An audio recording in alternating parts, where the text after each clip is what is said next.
èèyàn lè wo lẹ ṣe àlàáfíà ní ẹwà gbogbo lè ń kọ gist tí a gbọ́ òní pé wọ́n ní Tobi lọ sí Lekki mansion ó lọ síbẹ̀ pẹ̀lú dráìvà ẹ̀ wọ́n ló di ẹrù ẹ̀ wọ́n ní 6 hours ló fi dúró síbẹ̀ wọ́n ló bẹ̀rẹ̀ sí pé Queen Naomi wọ́n ní Queen Naomi gan sí ní Lekki wọ́n ní Àkúrẹ́ náà wà wọ́n ní tó rán ní church program wọ́n ní Tobi bẹ̀rẹ̀ sí pé kábíyèsí bẹ́ẹ̀ ló bẹ̀rẹ̀ sí pé Queen Naomi ẹ rántí pé nínú gist kan tá a ṣe á ní pé Tobi lòun fẹ́ move wá sí Lekki mansion ipe Queen Naomi máa gbàdúrà fún òun wọ́n ní kò gbọ́ bóyá Queen Naomi máa gbà àbí kò gbà àbí kábíyèsí máa approve ẹ̀ wọ́n ní ṣàdédé ni Tobi di ẹrù o ló gba Lekki lọ ẹ jẹ́ ká jọ wọnú gist yìí tó bá jẹ́ ìgbà àkọ́kọ́ ní tí ẹ̀ ń darapọ̀ mọ́ channel mi èmi ọmọ yín Máṣọlá mo dúpẹ́ púpọ̀ lọ́wọ́ yín ẹ káàbọ̀ ṣé àlàáfíà ni ẹwà gbogbo lè ń kọ́ Yorùbá la máa ń sọ lórí channel yìí a máa ń sọ̀rọ̀ nípa celebrity gist royal gist politics àti gbogbo nǹkan tó ń ṣẹlẹ̀ ní agbègbè orílẹ̀-èdè bàbá wa ní ilẹ̀ Nàìjíríà ẹ̀yin èèyàn lè tàbá ti subscribe ẹ subscribe o so that bá ti post ẹni gist ẹ máa rí à ń sọ Yorùbá nítorí pé àfẹ́gbàgbé àṣà àti fún àǹfààní àwọn ìyá wa àti bàbá wa tí wọ́n gbọ́ èdè Gẹ̀ẹ́sì ẹ̀yin èèyàn lè ẹ rí pé ọ̀rọ̀ Tobi yìí tún lágbára wọ́n ní bó ṣe páàkì gbogbo báàgì ni o wọ́n ló di gbogbo ẹrù ẹ̀ wọ́n ní bó ṣe gba Lekki lọ nìyẹn o ó ní kí dráìvà òun gbé òun lọ wọ́n ní 6 hours ló fi dúró sẹ́nu gate tó bẹ̀rẹ̀ sí pé Queen Naomi tó ń pe Queen Naomi wọ́n ní Queen Naomi dẹ̀ ní wọ́n ní Àkúrẹ́ náà wà wọ́n nítorí pé wọ́n wà ní church program. ní nǹkan tí Tobi. kò yé wa o mi ì mọ nǹkan tí Tobi wá lọ sí Lekki mansion o mi ì mọ nǹkan tí Tobi ń rò tó fi lóun fẹ́ lọ dé sí Lekki mansion lọ́dọ̀ Queen Naomi o nígbà tí òun ṣe pé o mọ̀ pé ìyálé tìyàwó lẹ́yìn méjèèjì. mi à ń là ó olórí tèmi tọ́pẹ́ láti wá spend the night ó ní Tobi fi ṣe èyí àmọ́ kí ni Tobi ń rò tí Tobi fi ní pé òun fẹ́ lọ gbé ọ̀dọ̀ Queen Naomi ní Lekki kó máa gbàdúrà fóun àmọ́ irú ẹ̀mí wo ló balẹ̀ Tobi tó fi ń hùwà tó ń hù yìí àmọ́ láì ṣe pé bóyá ọkọ ẹ sọ fún ẹ wípé kò lọ síbẹ̀ ẹ̀yin èèyàn lé ẹ̀rí pé yìí tún lágbára bí a ṣe gbọ́ o wọ́n ní pé Tobi ìpè bó ṣe kẹ́rù ẹ̀ o ó gba royal mansion lọ nìyẹn o without calling Queen Naomi bóyá kó máa bọ̀ without calling kábíyèsí wípé kó máa bọ̀ ẹ dẹ̀ mọ̀ pé Princess Diola gan bínú sí Queen Naomi pé àwọn ò láìkí bí tèmi tó pẹ́ ṣe wá síbẹ̀ láti wá sùn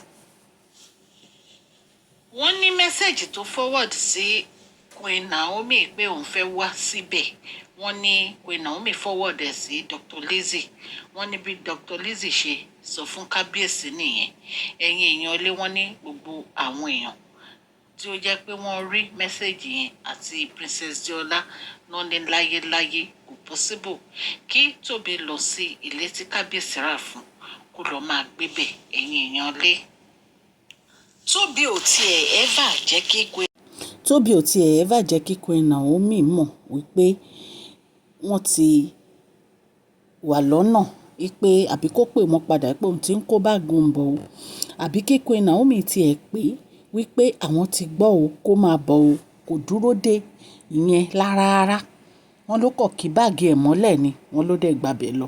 báwo wọ́n ní pé Tobi ìpè bó ṣe kẹ́rù ẹ̀ o ó gbà royal mansion lọ nìyẹn o without calling Queen Naomi bóyá kó máa bọ̀ without calling kábíyèsí wípé kó máa bọ̀ ẹ dẹ̀ mọ̀ pé Princess Diola gan bínú sí Queen Naomi pé àwọn ò láìkí bí tèmi tó pẹ́ ṣe wá síbẹ̀ láti wá sùn wọ́n ní mẹ́sẹ̀gì tó forward sí Queen Naomi pé òun fẹ́ wá síbẹ̀ wọ́n ní Queen Naomi forward ẹ̀ sí Dr. Lizzie wọ́n ní bí Dr. Lizzie ṣe sọ fún kábíyèsí nìyẹn ẹ̀yin èèyàn ilé wọ́n ní gbogbo àwọn èèyàn tí ó jẹ́ pé wọ́n rí mẹ́sẹ̀gì yẹn àti Princess Diola náà ní láyéláyé kò possible kí Tobi lọ sí ilé tí kábíyèsí rà fún kó lọ máa gbébẹ̀ ẹ̀yin èèyàn ilé Tobi ò tiẹ̀ ever jẹ́ kí Queen Naomi ní àwọn ti gbọ́ kó máa bọ̀ àbí kí kábíyèsí sọ fún yín pé ókè o Tobi wọ́n ti bá Queen Naomi sọ̀rọ̀ ó lè bá a lọ bí ìsìn o wọ́n ní ṣe ni Tóbi gbé báàgì ló fi ẹsẹ̀ lé Lekki mansion wípé ibẹ̀ gangan lòun fẹ́ gbé right now, òun ò gbé palace mọ́. Ẹ rí pé yìí tún lágbára. Àwọn olórí yìí wọn ò jẹ́ kí Queen Naomi ní ìfọ̀kànbalẹ̀ o. Wọn ò jẹ́ kí Queen Naomi ní ìfọ̀kànbalẹ̀ o.